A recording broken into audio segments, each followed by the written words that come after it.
Magandang araw po mga kababayan. Welcome po sa Pinilang Alakbay. Ayan, okay, safe po ang lahat. Ang pagsasaluhan po natin ngayon ay Giant Bulalo Bistik Tagalog. O, di ba? At meron din po tayong sinigang na buto-buto. Tara, samahan po muna ninyo akong mag-prepare.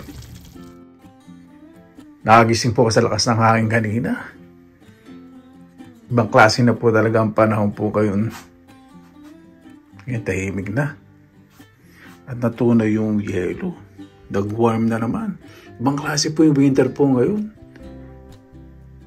Almost mid-November na, wala pa rin pong yelo. Lasik po di ba nag-yelo? Napakita ko po sa inyo. Paano na naman po agad, oh. Klase po ang panahon pero napakaganda. Ibang klaseng ano to? Winter? Plus temperature. Siguro plus 4 o plus 5. Grabe. Bakit ganito na pa? Nakaka-alarma po. Nakapaglaga na po ako ng karne. Ayan, o, di ba? Napakarami. Ngayon magigisa na po ako. Sa Bistik Tagalog naman po. Ang nanay ko po, gusto ko po sa talagang gayahin yung luto ng nanay ko. Iba po kasi talaga yung mga luto ng araw, ano? Kahit na matagal napakasarap. Maliban na lang kung natagal sa pakikipaghuntahan ng nanay ko, syempre.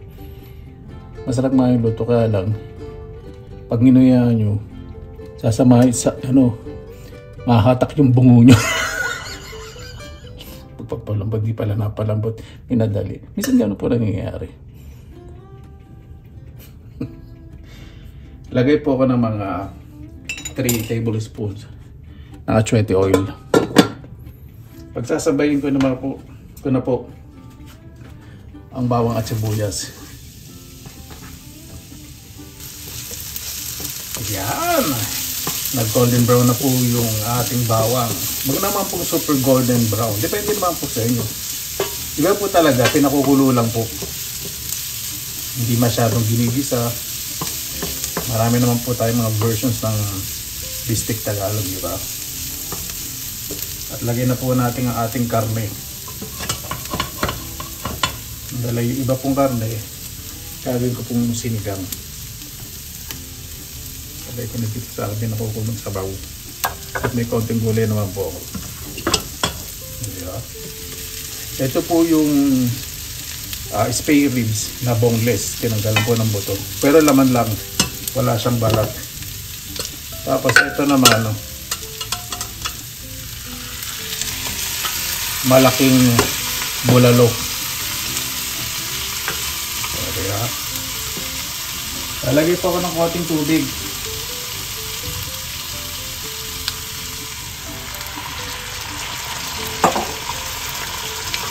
Gusto ko muna naglumasa yung ginisa na bawang at sibuyas sa karne. At takpan po natin. Ayan, umaamoy na po, napakabango. Lalagyan na po ako ng toyo. Dark soy sauce pong gamitin po ninyo. Alam po ninyo nung araw, ang mga toyo, masasarap, malinamnam. Hindi ko po alam ngayon kung bakit napakaalat. Saka na mo talaga mga dark ang mga soy sauce. Napakasarap. Lagyan po tayo ng konti lang asin kasi pinakulaan ko na po yung karne sa asin lang.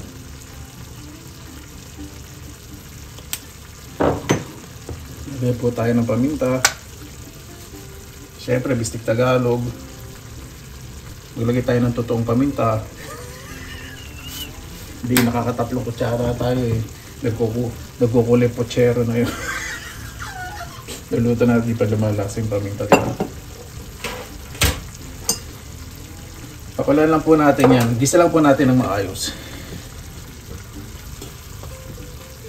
Ito po kasing karne. Maglalabas pa po yan ng liquid kasi hindi ko naman masyadong pinakulo yung kulong-kulo na sobrang kulo. Gusto ko po lumambot po dito. Takpan ko po. Ayan, pag pinakulo na po natin to, mahina lang po dapat ang apoy para hindi po ma-overcook po yung karne. Ayan. Kuluan na po. Napakaganda ng resulta. Lalagyan na po ako ng konting asukal. Huwag naman po yung marami. Konti lang, may bigyan ng konting kiliti na tamis. Kasi pag dinamihan nyo, naglalasang lechong paksiw na yun. Tignan natin ng maayos. Balik rin po muna natin itong bulalo.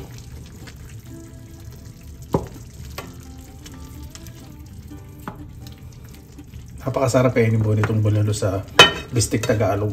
Malinamdam kasi yung sarsa may konting asim. So, nakakaumay na lasa minsan natatanggal. Lagay po tayo ng lemon juice. Pero wag po natin tatakpa para pong suka sa adobo. Huwag po ninyong haluin para yung tartness.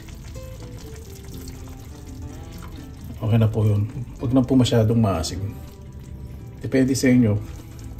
Sa asim kung gano'ng kahaba yung umuwi ng gilagid ninyo. Mas maganda po na mahina natin ang apoy para yung sarsa yung linamnam kumakapit po sa karne. At habang kumukulo po ng ganyan, yung sarsa, ibuhos po ninyo. Diba? Kung malaking karne po yung niluluto po ninyo, ganito po gawin ninyo. Para nakapit ang dinamnam. Ayan po. Medyo nagmamantika na. Ito po yung perfect. Baligtarin ko rin po itong karne. Para sa kabila naman natin pakapitin yung sarsa. Diba?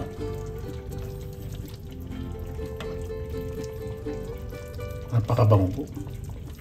Ito po yung isa sa gustong gusto ko pong luto sa karne ng baka po. Bistik Tagalog. Malasa. Bihira lang po kasi luto yun to syempre ng mga nanay, lalo ng maraming magkakapatid, maraming anak. Kasi syempre kailangan sabaw, nilaga, may gulay, halo sa iba. Pag ganito po kasi di ba purong karne. Medyo mahal din po kasi ang karne eh. Tikman po natin yung sarsa.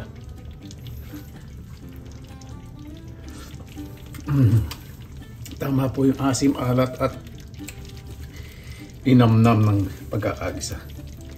Konting patuyo na lang po. Ayan! Luto na po ang ating bistik Tagalog bulalo. O, di ba? Nagmantika na po yung sarsa. Okay na po sa akin yan. Napakagandang tingnan, di ba? Bus-busan po natin ang karne. Para kapit na kapit ang lasa. Luto na rin po ang ating sinigang. Diba? Winner na winner.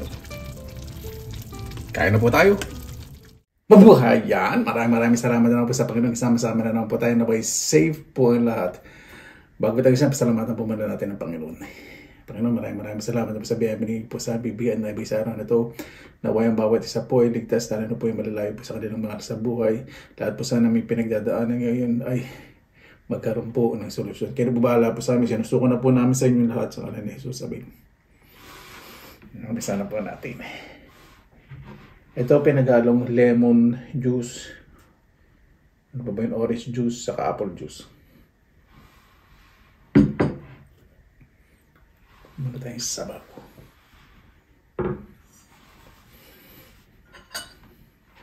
Kain ko po muna itong sinigang ha. Kasi ayoko pong maghalo po yung sabaw ng sinigang sa yung lasa ng sinigang sa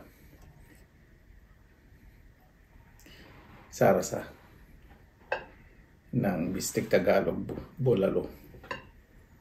Muna tayong isang tipak na laman na boneless spare ribs. Nabibili po dito eh. Tanggal na po yung buto.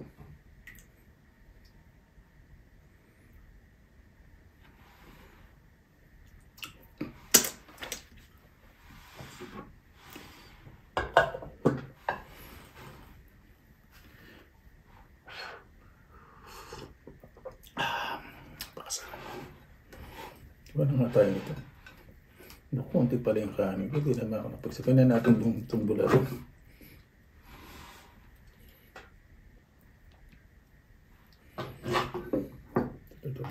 Saka yung litid.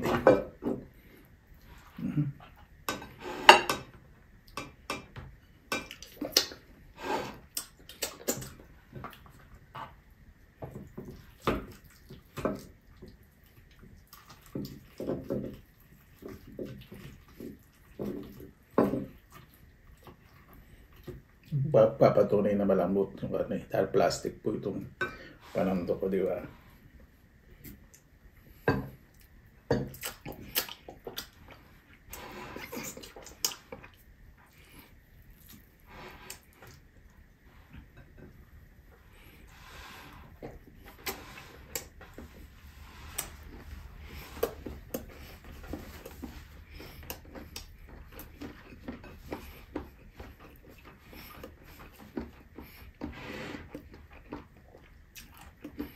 Para hindi na ako magsasabaw sa kanin ko. Iwala ko na lang para hindi maghalo yung lasa. Para mas ma-appreciate ko yung lasa ng bawat ulam.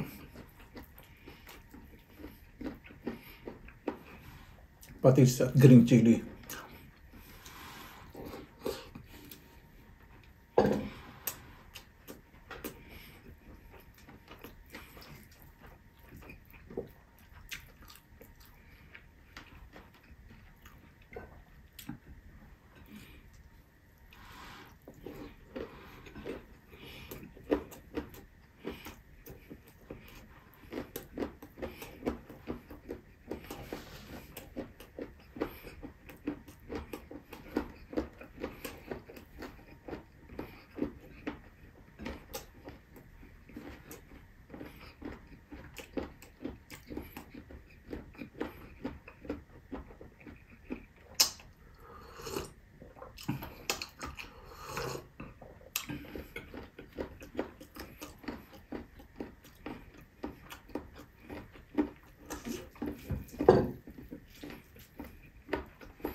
Malasang malasa.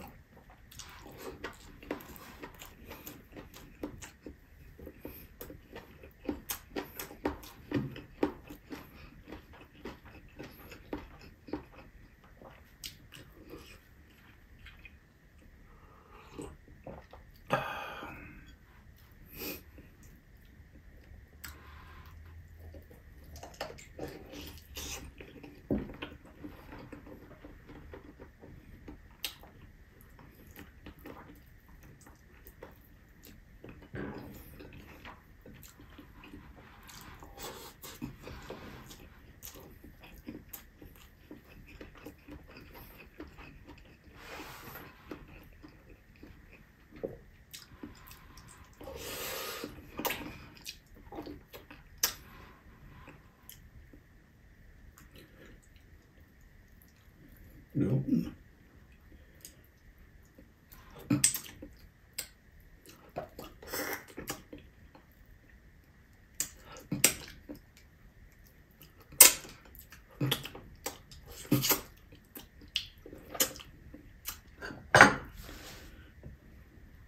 Ang bone marrow po according kay Doc E, hindi po siya fats, collagen po.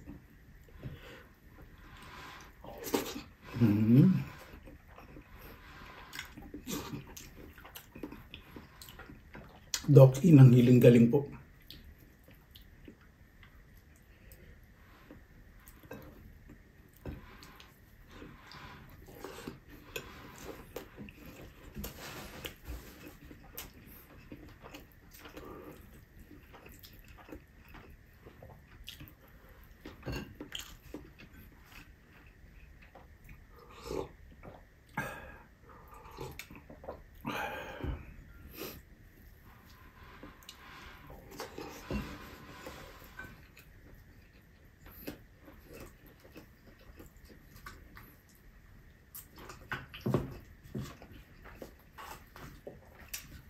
Yung masarap litid-litid.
Napakasarap. Para babaga tayo, may tapos pasalamatan po muna natin ng Panginoon. Panginoon, maraming salamat sa biyayang binigyan niyo po sa araw na ito. Naway ang bawat isa po mas maging mabuti po sa kanilang kapwa, lalo na po sa kanilang sarili. Irespeto po ang inyong lahat ng niliga dahil doon po nanggagaling aming pangangailangan. At mas maging mapagmahal po sa kapwa. Kaya na po bahala po sa amin, sinusunod po namin sa inyo at sa ngalan ni Jesus. Amen.